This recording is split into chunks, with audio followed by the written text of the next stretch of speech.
Laing oil price rollback ang gipatuman karong adlaw apan pipila sa mga taxi drivers sa Cagayan de Oro City ang dili kontento. Aniyang report. Nagpatuman og laing rollback sa presyo sa petrolyo sugod karong adlaw. Miubos og 45 centavos ang presyo sa matag litro sa gasolina ug 1 pesos og 45 centavos alang sa diesel, samtang sa kerosene 1 pesos og 70 centavos ang gikunhod.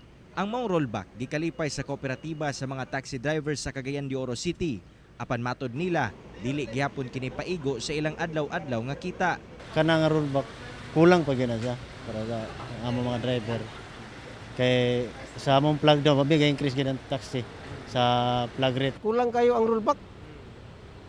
Murulback og kaduha. Musakan na pug dako.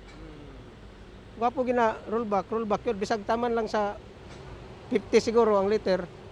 Kumbati ra kay na. Sumala sa Department of Energy nga ang rollback epekto sa global economic slowdown o pagkunhod sa demand sa mga produktong petrolyo. Yung pagtaas ng interest rates na pinatutupad ng mga central bank sa buong mundo dahil sa pagtugon nila sa mga inflation na problema. So balak pang taasa. So ito magdudulot naman ng global recession. Mahal ang mga bilihin, meron pa ring pagbaba sa demand or sa pangangailangan sa produktong petrolyo. Gidugang sa DOE nga dili matagna ang dagan sa presyo sa mga produktong petrolyo.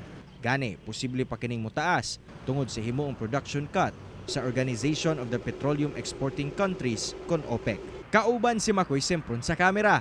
Ako, si Cyril Chavez para sa One Mindanao.